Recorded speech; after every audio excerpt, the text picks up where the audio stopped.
Yeah, man. I think that's probably the biggest thing because like I feel like your tech skill isn't bad, your movement's not bad. It's just almost playing with a bit more of a swagger to say that if you are confident in your gameplay, that should transition over to your decision making as well.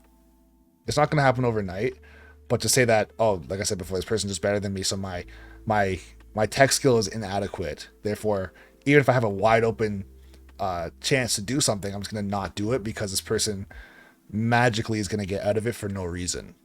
And I've been there too, bro. I've been in that situation where I fought someone where it's like I left so many punishes on the table that made zero sense.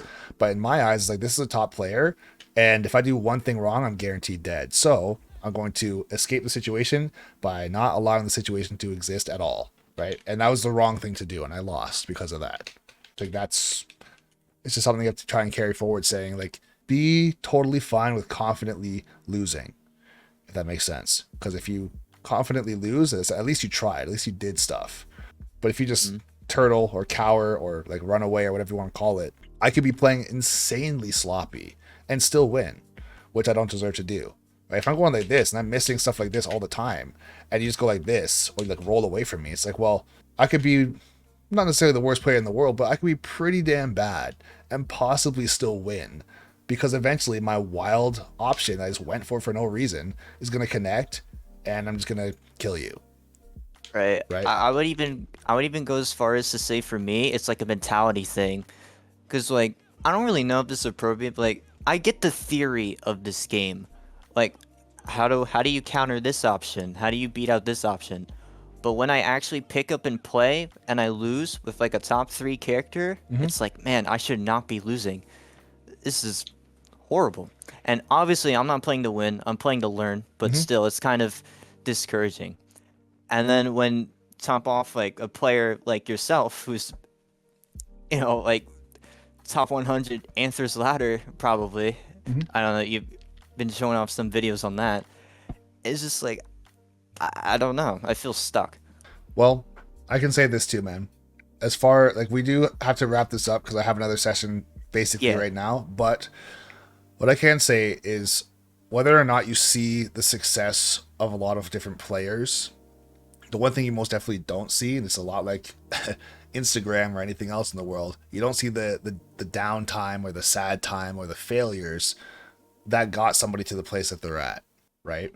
So if someone is a top 100 or top 10 player, best in the world, it wasn't always like that.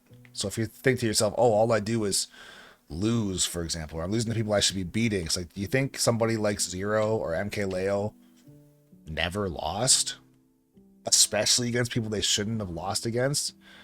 Zaki, Prince Ramen, like if you know who those people are from Smash 4, they had no business losing to these people, bro. Latai, that's throwing it way back to Civil War for Smash 4. These are players that these players like MKLeo or Zero should never have lost to, but they did. But people don't see the failures; they see the success as a all encompassing. So even for yourself, you might think of someone like them to say, "Oh, I'll never be as good as them." But they've gone through the trenches. They've held massive L's against some players they had no business losing to. And of course, they have experience, right? It could be 6 or 7 or 8 or 10 years of experience, which experience does not just mean successful experience straight up to a pinnacle point where it's like you're just the best in the world now and you're untouchable. It's peaks and valleys all the time as far as really good wins and also really bad losses, right? And sometimes it's even to each other.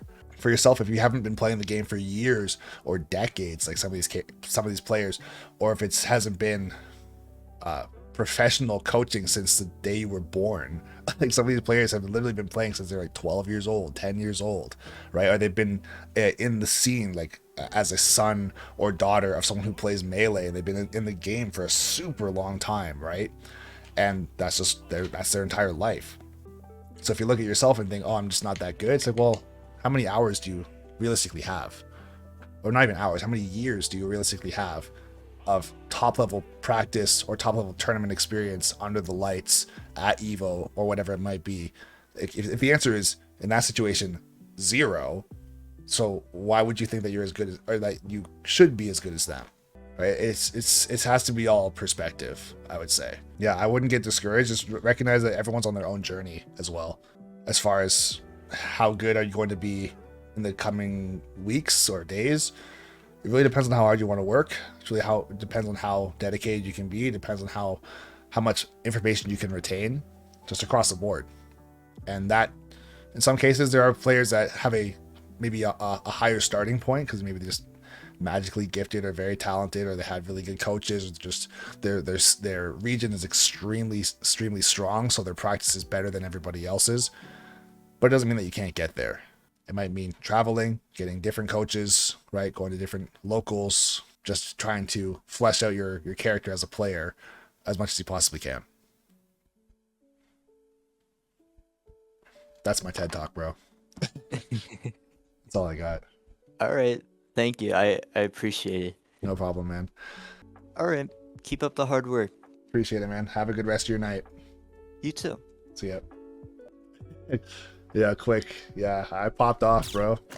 That's the thing too. I've had somebody ask me as a question, how do I just know what to say? And honestly, I don't know. I don't know how I just know what to say, or where I get my examples from, or how I can do it so quickly or so fluently. It just happens. Legit. I come up with what I say thanks to somebody, like from you guys, basically, from someone asking a question. This is what it is.